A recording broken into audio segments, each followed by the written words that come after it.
Amber Love, and today I am talking about the final issue of Sweets by Cody Chamberlain. This was a 5-part mini it came out through Image Comics, and I just want to, again profess my love of this book. It was such an incredible story. It was so fast-paced. I can't wait to actually go back and reread it because, it's just constant adrenaline and constant anxiety as well. The whole story is essentially like everyday beat cop in New Orleans, police detective Kurt Delot, trying to find the man who killed his daughter. And then in, I believe it was issue 4, the serial killing the tab keeps going.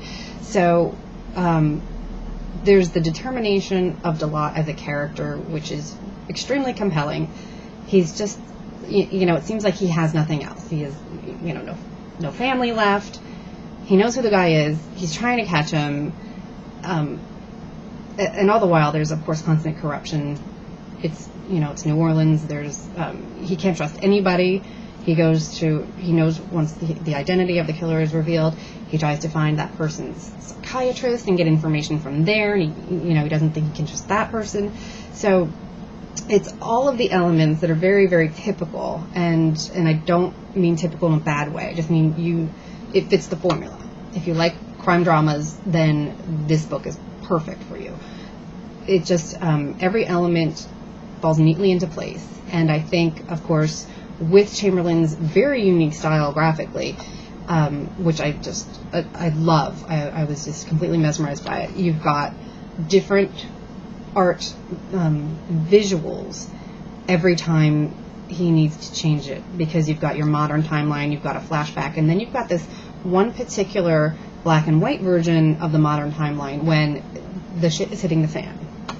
So I just think that the visuals were so important to this, but yet if you just did nothing but read the dialogue, you'd still be swept away, because it's so compelling, and it just draws you in. It really does. The adrenaline is insane, I'm telling you.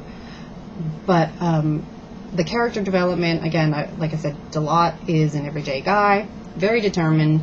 He's shot, bleeding, exhausted, lives on nothing but booze and coffee. And it just for some reason makes him relatable, even though, let's face it, most of us are not getting shot and trying to solve murders. It's just, there's still something about him that we love. He's very John McClane in this. And it's, of course, Die Hard's one of my favorite movies of all time. So it just made perfect sense to me. The serial killer, again, we've got, his name is Tony Landry. We've got something quirky about him that makes him unique. He eats pralines and leaves praline crumbs at the scenes of his crimes. We know that he's got complete mental instability, and yet he can carry on conversations at times. So, he's the sort of killer that we do want to know more about, and that's what the flashbacks are for. They're telling us why he is the way he is. But the reveal at the very end makes him even more unique than you would have thought, going 5 issues in. I love the background characters. In particular, one who's not in issue 5 was the Madam, and her name's Gabrielle.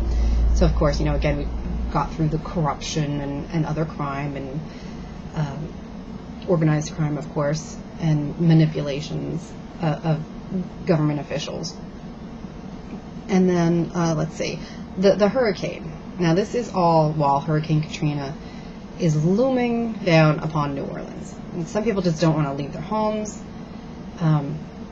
The rest of the city is trying to evacuate. So by issue 5, you see less people in the bars and in the streets and in the cafes, and there's a real sense of emptiness in the city during the denouement. And I also love the actual ending threat. Yes, it takes until issue 5, near the very, very end, for you're breathing a sigh of relief. And, oh my God, the hurricane's coming, and, is the cop going to pack up and get out now? Oh, you know what? Fuck you, there's another threat. So, you think the story's over, and it could keep going, but it's really not. This particular chapter is done. It's over, and it's closed very well. But it just proves that you can write a story that pretty much says life sucks. It's just said in an extraordinarily creative way. So again, if you like action, drama, crime, and noir, pulpy goodness, pick up Sweets. The trade should be out in the summer. Thank you to everybody, at Image, and especially to the people who paid through the Kickstarter campaign to make this book happen, because obviously if that hadn't been done, Cody could not have made the book. So since I enjoyed it so much, I'm personally, giving my kudos and thanks to everybody who helped make it happen. And I certainly look forward to seeing what Chamberlain has in the future. So hopefully you've read it. Again, Sweets. If you haven't and you have any questions, of course, let me know. Put your feedback in. Try not to put any of the spoilers in. I tried to be really careful not spoiling the big reveal here.